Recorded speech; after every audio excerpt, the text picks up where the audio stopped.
All right, everyone, after a brief hiatus, we are back with our drawing of the Pennsylvania district map. Jeff Bloodworth from Gannon University is joining me.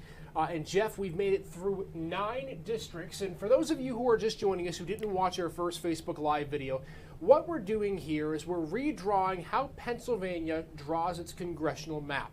The Commonwealth is moving from 18 districts to 17 congressional districts this year, which means every 10 years you have to redraw everything. You got to make sure that the populations are okay. You have to make sure there's no political divide. You have to do everything you can to keep the counties and the districts together. And this is what we came up with so far. Again, this is our map based on expert analysis, and we have 9 districts already color-coded in. We still have 9 more to go, and Jeff will go ahead and let you start where we were at for District 10. Where do you want to begin? We should go east, where Wilkes-Barre is. Okay, yeah. So we're going to go to Wilkes-Barre. And where else would you like to go here? Let's just go south and east. Okay. So Carbon County, okay? Yeah. And then Lehigh County? Yeah. That puts us 67,000 plus. Yeah, so we should probably take out of Lehigh County, right? Okay. In the northern part of that. Right around here? Yeah. Mm-hmm. And then combine that with the next district, because I mean, what we're doing here, right? All the districts have to have relatively equal population, yes, right? They have to be contiguous. They have to be compact, right? You try not to separate what they call communities of interest, meaning, you know, if there's a city, you try not to split it up if you can't. If there are certain kind of economic zones and economic interests, and I mean, thus far, I mean, we're following the basic outlines of what courts say is the legal way to go about gerrymandering. And again, what you're looking at here is, while we are taking some of these city blocks away from the county, we're trying to get this number over in the left-hand column as close to 0 as possible. You can see with the other 9 districts, we've gotten it, with the exception of District 3, fairly close to 0, which is what you want. Every district is supposed to have about 750,000 people in it in the state of Pennsylvania. So this is where we're at right now with ours. So we're going to keep clicking a couple of these little city blocks away here so we can get us close to, is there any other place? Are we going to keep this, are we going to keep here? We're about 2,000 over, right? Yes. 2,000 over. I mean, we could take out this little area that has 1,700, and that gets us down to. And we can take out the one with 891 as well. And there we go. Okay, so we've made District 10. So we started with Philadelphia. Philadelphia was the largest. Philadelphia actually itself took up 2 districts and then some. But as you've seen, as you can see, the further we go to the west, the more counties you have to have for each district. So let's continue, Jeff. District number 11. Yeah, let's continue east, and let's You're gonna fill these 2 parts. Pick up the last part of Lehigh and Monroe County. Monroe County will go up, and as we move toward the northern portion of the state, we have Pike County as well as Wayne County that will include in District 11. Yeah. How about Scranton County? Yeah, Lackawanna County. Lackawanna. Yeah, okay. That gets us up. We're nearly there. We are there. The county to the east of Lackawanna. We are there. 22,000 over. Yeah. Oh, 22,000 over. So okay, we may have to take away here. Where would you like to take away in Lackawanna County? Yeah, probably the west. This little strip here, if we can.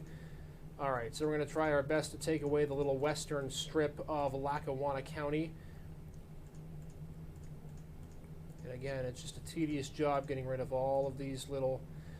And then I go to the north, I think, of Lackawanna. Yeah. Okay. Well, maybe if I keep, go ahead. If I keep in. So is this allowed? Again, this is kind of taking away. It's allowed. I mean, what you can't have is too much of that. It's compact. It's contiguous. You know, so if you have districts that have all kinds of little I mean, you can have you have congressional districts that What if look. we do this? That puts us at plus 28. We put a couple of little city blocks back on the bottom portion here. Yeah, that looks good. Okay. So this is District 11, and you can see we're color coding it in. The computer, rather, is color coding it in. This happens to be purple, so we'll go ahead and lock this up and move on to District 12. Now we're moving to the northern portion of the state. Is that where you want to continue, Yeah. Jeff? Mm-hmm. Yes. So we'll get rid of the last part of Lackawanna County. And then Susquehanna County okay with you? Yeah. Wyoming County just okay go to too? the west, yeah. We'll just keep Center County okay? Yeah. And I'm just doing everything I can to get as close to 0 as we can. I have about 52,000 people that we need to add. And now we're getting into Warren County. This is interesting. So on our hypothetical map here, you can see this northern portion of the state takes a lot of geographic space to get to 750,000 people. So, Jeff, do we want to include Warren County in this District 12, this hypothetical District I don't 12? think so. I think Warren County belongs in the same district as Erie County, but I might go south. Oh, no, if we're short of 52,000, we have the Jefferson County. We also have Forest County. Well, there we go, yeah, and Forest County, that gets us there. So Forest County, for the few of you in our viewing area who live there, this hypothetical map would put you in District number 12. So we are going to accept that, and we're going to mark that as District 12.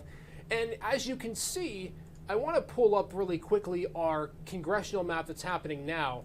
You can see, although it's more to the south, there is a significant amount of northern and central portion of the state here that, ironically enough, makes up District 12 on this map and District 12 on this map.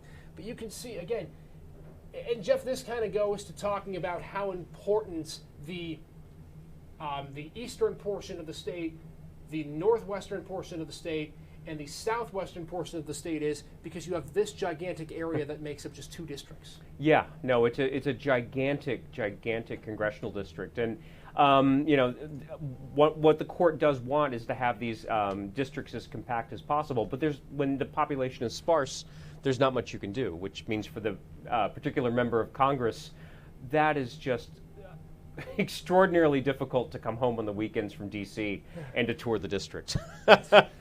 And again, you talk about this Commonwealth as a whole, there's so many different parts to a state that have to be considered. And when you look at the 50+ counties that are in Pennsylvania, it's not just the counties that have to be looked at, but all these little areas. You've watched as we've gone through and we've tried to redistrict the state. I'll go in here and I'll go to these mini block groups. It really is talking about piece by piece putting this state together, because we've seen a lot here, Jeff. We've had to take, especially in Philadelphia, we've had to take separate city blocks and put them in different areas. Yeah, I mean, it's a puzzle. It's a complicated puzzle, and we're not even considering, you know, the politics of it. But just to make all of the districts compact and relatively equal in terms of population it's not an easy task. All right, so we're on now to District number 13 here, and it's your choice, Jeff. We can move into our home area. We can move down south. It's your call. Let's save Erie for last, maybe. Okay. That'll be the fun one. Let's go to the furthest southeast as possible. So that's the rest of Franklin County. Yeah. And then we'll keep moving on with Fulton County, Bedford County, Somerset County. We'll throw Blair County and Cambria County in there. Need 210,000 more. There's Fayette County, there's Westmoreland County, there's Indiana County. How do you want to play this here? Maybe if we went to Indiana and then and then south. And then south. Skip over Westmoreland. Skip over Westmoreland. Yeah, go to Fayette. Fayette County. What does that get on? 14,000. We need a little bit more, a little bit less out of this. So we could take a little bit out of Westmoreland, right? We need 14,000 out of Westmoreland then. Yes, Westmoreland we left blank. Yeah. So you're talking about right in this area here? Yeah. Okay. In Fayette County, which is the Westmoreland area by Mount Pleasant. So we'll take out some of these city groups here to see how close we can get. There we go. Pretty close, 367. Yeah. And again, that's about as close as we're going to be able to get to making sure that we're close to that magic number of 750,000, which needs to be in each district. All right, so that is District 13. We have completed that hypothetical on our board. And now we're moving into the area of Pittsburgh. So we're going to have to do a little bit in Pittsburgh what we did in Philadelphia, which is we're going to have to split up the city, either the city or the northern port of Pittsburgh, into different districts. So where would you like to go here for District 14, Jeff? Let's just the north, of Fayette County and Westmoreland. Okay. And that gets us to 367,000. Yeah, and then maybe let's just jump into Allegheny County at that point. So as we jump into Allegheny County here, we go into block groups. This is where I kind of want you to lead me here, Jeff, because we have a bit of some blockage, if you will, where the city is. So yeah. you lead me where you want. We would need to be contiguous, and so yes. just jump into the eastern section of the county. Okay. And just start coloring it in. You're talking right here. Yeah, yeah. All right. And so see I'm how take my brush here and brush in the county. Let me know if I've gone too far. Again, you're just talking up here. Yeah. Yeah. At this point, yeah. Well, let's see what this looks like. Yeah. Go to the northern part of Allegheny the northern County. part, yeah. right up here. Yeah. Okay. Because you can't dilute a city too much. Okay. Oh, there we go. We're at 367. 11,000 is what we're at here for. Oh, okay. I'm sorry. Oh, I'm sorry. I looked at the wrong one. Yeah. So we're a couple of city blocks here, because again, we don't want to dilute the city. That would be against what we're striving for here. And there we go. We might have it, I think. So yeah. This is what we're looking at for our hypothetical District 14, which is part of Allegheny County and all of Westmoreland County with some of Fayette County. That's interesting. So now it brings the question, how much of Pittsburgh remains? Because again, you want to make sure the city is left. Penn Hills, Monroeville, those little outskirt suburban areas of Pittsburgh have taken away. But if you go to District 15, you'll still have to get rid of some of Allegheny County if you want to make this district work. Right now we're at 855,000, Jeff. Yeah, I mean, I think you would just take the southern parts out of Allegheny. Here. Right by Bethel Park. Mm-hmm. Yeah, over by 108,000. I mean, this is the difficult, because Democrats are so compressed in particular areas, and if we look at our, right. we are drawing a heavily Republican-tilted congressional map, totally by accident.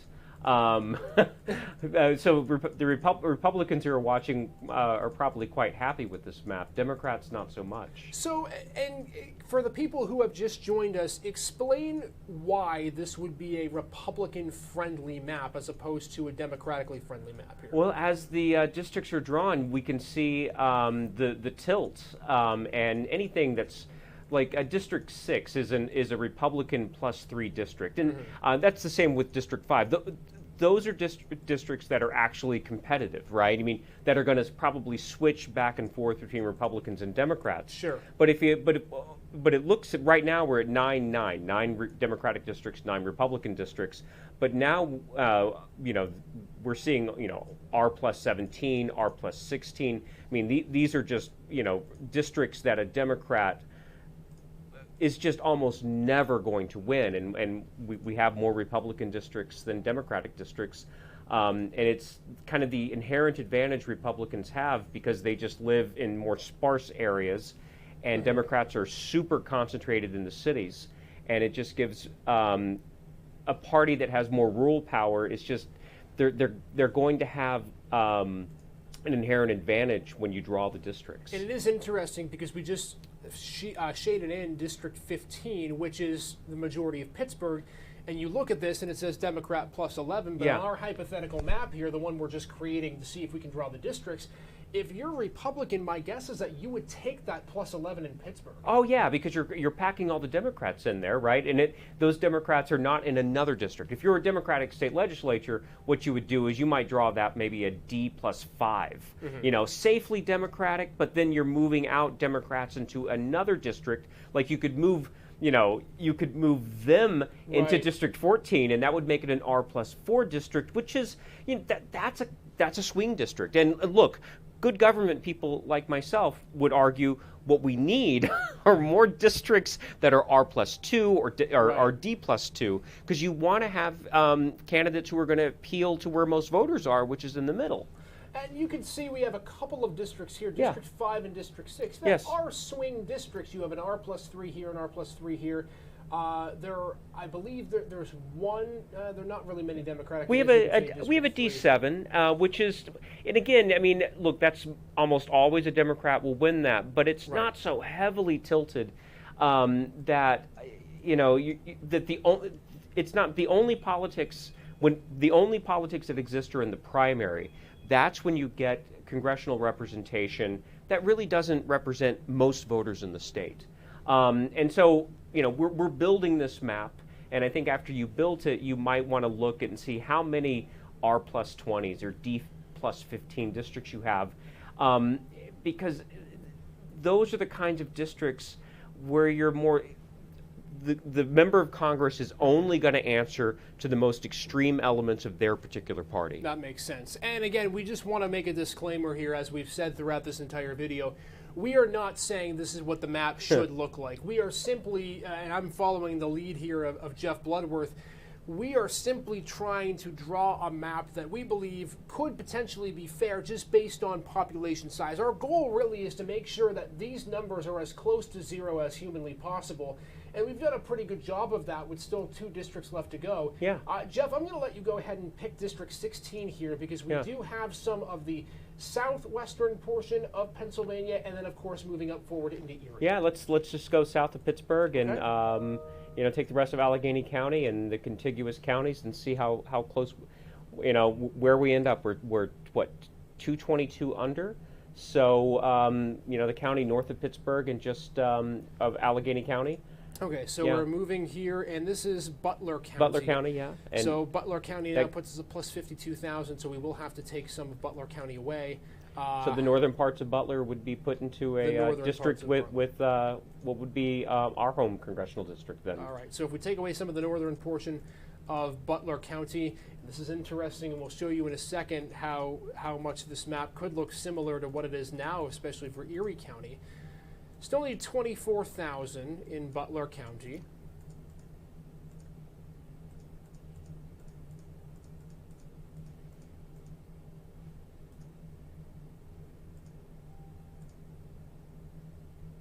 It might make sense to take some from Lawrence County as So? well. Yeah, Okay. just to, because I mean, these are the, you know, taking too much of Butler County away. Sure. Yeah. So if we take some of Lawrence County way up here, trying to evenly space, evenly divide the discretion here.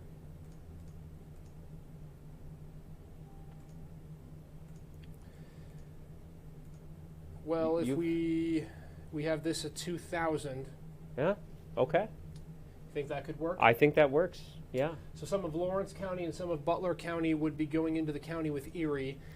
And this will take away the rest of Pittsburgh. It will take away... What are we left with now? We have to... We made one quick mistake here. We have to add in...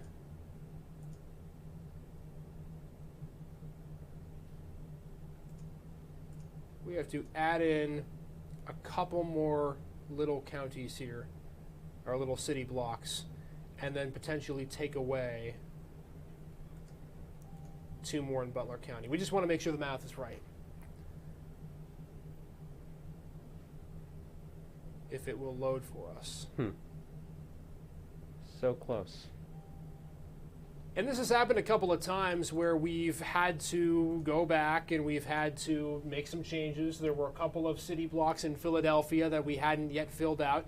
That's what happens, and so you can see now as we kind of pick and choose with these city blocks in here, we now are 64 people from the green zone, so we are about where we need to be. So that is now District 16, and this is where it leaves us, folks. It would leave, according to this hypothetical map, which is not at all what the map will look like. It could be similar, but you would have Erie, Warren, and Crawford County all in the exact same district, with Mercer County, Venango County, Clarion, Armstrong, and some of Butler and Lawrence. And that would take you, I gotta put it in the right district here, District 17. That would take you to 2,500 people under, which makes sense because we had a fairly big outlier in District 3. So if I accept that all, and I put this in District 17, and there you have it. You have a district that includes Erie, Warren, Crawford County, and does not as much include... You can see as we move forward down south the difference with this map. It does not include as much as Lawrence, some of Butler, but it also includes more of Armstrong and Clarion County. than it did of Butler and Lawrence. So really, this district in Erie expands more towards the east from what it looks like on the difference here. Yeah. So here, Jeff, is our map. And folks, this is what our expert has come up with on this hypothetical map of redistricting in Pennsylvania. Let's compare it to what the map of Pennsylvania looks like right now. I'm going to see if I can put these side by side here so we can kind of see exactly what we're looking at here. It might be a little challenging to do that, but if I just kind of zoom this out. Yeah. So you have on the left-hand side is the current state map of Pennsylvania. On the right-hand side, you have what is the drawing of what it could be or could look like with 17 different districts. So off the top of your head, Jeff, what do you see there that's different? What do you see there that might look similar? I mean, is there anything that you can see that's dramatically different right off the bat between the old map and what the prospective new map could be? It honestly looks similar in kind of a rough kind of sketch way. What we've done on this map is we have super compressed Democratic majorities in the southeastern part of the state. And so, I'm sure Democratic leaders would push to kind of move, a Democratic plus 27 district and kind of move some of those votes out and to do some balancing. But all we did is we just looked at kind of straight geography of making it kind of contiguous, making it compact, and giving it equal representation. But it looks fairly similar. It does. And what we've seen is that it's interesting in that one way the population where it's growing in the state are in Philadelphia and Pittsburgh. But and those are Democratic strongholds. But Republicans in the new redistricting are going to accrue kind of more power, because it's 9-9 at this point. And what we're going to see, our map is going to tilt Republican, and the new map is surely going to tilt Republican as well. Maybe not as dramatically as our map, but that's one of the kind of the ironic, a contradiction. Where the population growth centers are, but where is the political power in the state? So let's talk a little bit about, because we talked about how there was some error in our map. How did we come to that error? Because again, what we were doing is just trying to go based off of population. What were some of the things maybe we didn't factor in that could have swayed the map one way or another that politicians might have to look out for when they take a look at the map? Well, they're going to go into the southeastern part of the state and try to... And not to have Democratic districts that are, a D27, districts 1 and 2 are just, they're going to be overwhelmingly Democratic. And so what they're surely going to do is try to reduce the tilt of those districts and try to move some of those Democratic voters into other districts and try to disperse kind of the Democratic power of Philadelphia kind of westward into the state, instead of concentrating so many Democrats in 2 congressional districts. Very interesting when you look at that map. And Jeff, as we look down kind of the statistics portion of the map here, like you said, the map that we drew has, and we didn't draw it up this way, it has a lot of heavy one-way areas. You have a Republican plus 24, R20, R17, 16, 15, and then the 2 up in Philadelphia, which is D37 and D27.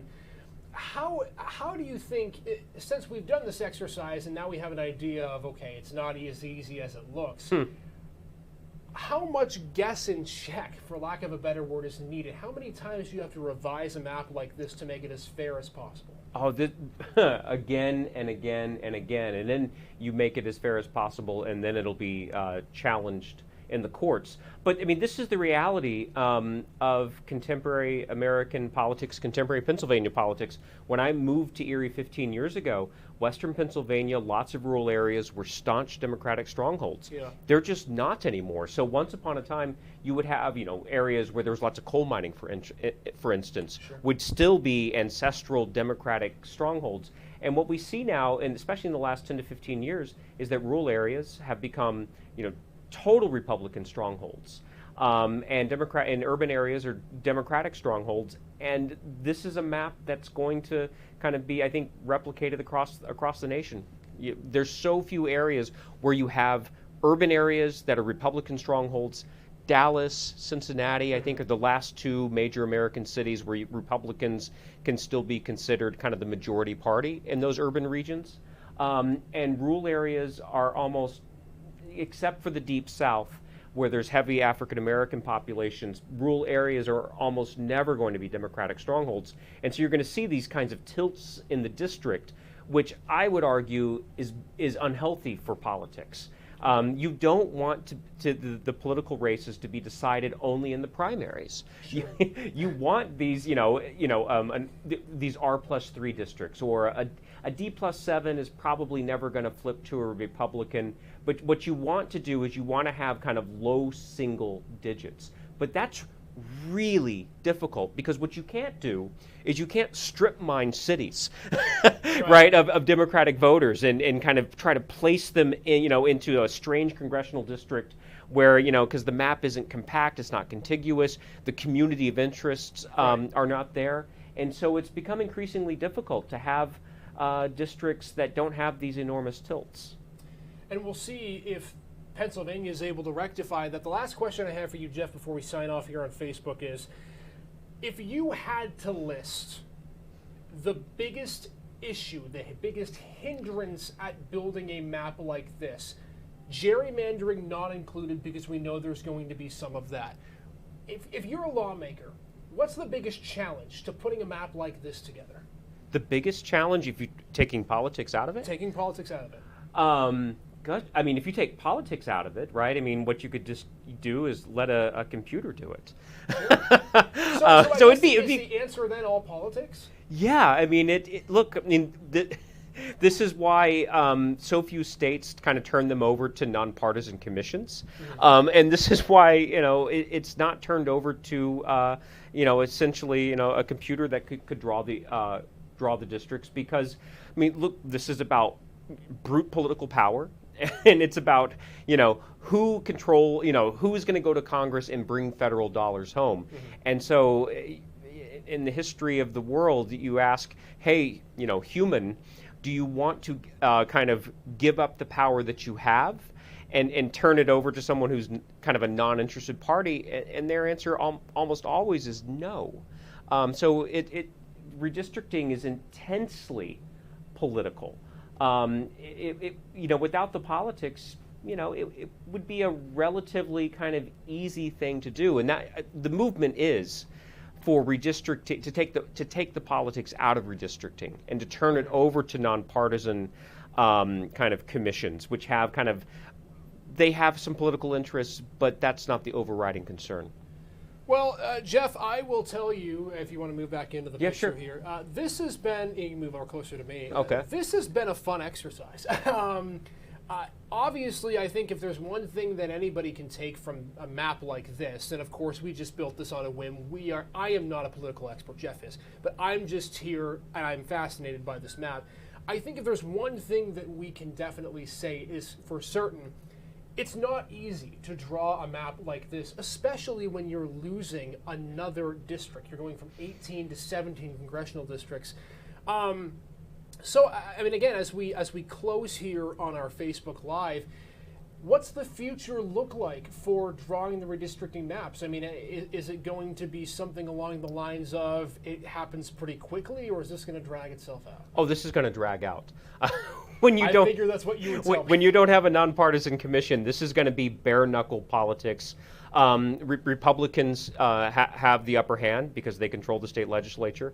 But any map, I'm going to assume there's going to be a court challenge to the map that comes out. But generally, the state legislatures are smart enough that they know how to draw a map that's right up to the line without crossing it, where the courts will step in, which they just did a couple of years ago. And I'm going to assume that they're going to draw a map that's tilting Republican, but not so Republican that they're going to be challenged.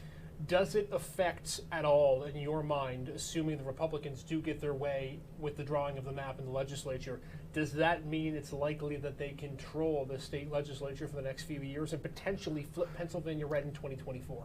I think it means that they're going to redraw the lines at the state legislative level, and they're going to draw the lines, and the commission will, that's controlled by the Republicans, and they're going to draw the lines that are going to enhance their political power, and Republicans are going to control the state at the local level.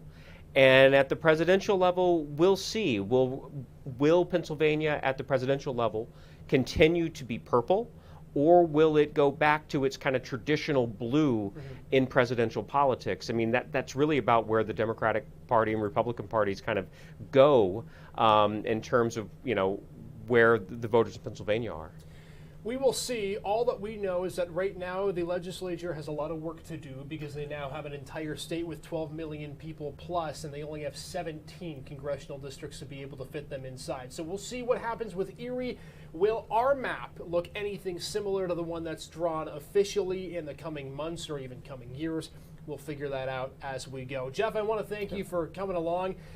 This was a super fun exercise, and I think it's a great indication of not only how difficult it is to draw a map, but how many possibilities there are for this map. Oh, yeah, absolutely. We've had our students actually play with a program like this, and they have a lot of fun. So I appreciate it. Absolutely. It's fun. Well, hey, we're going to be on the air tonight on Erie News Now starting at 5. We're going to get reaction from Jeff and kind of explain for those of you who just joined us how he came to the conclusion of this map and what it means for you here at home. If you're an Erie resident and you're looking at a map like this, you might be thinking, why does this affect me? How does it affect my life? Well, it does in some ways, and we'll explain coming up tonight at 5 o'clock. We'll also have some other interaction with experts along the night. A lot of fun stuff to get to as we talk about census data and what it means for you in the year of 2021. All right, everybody, thanks for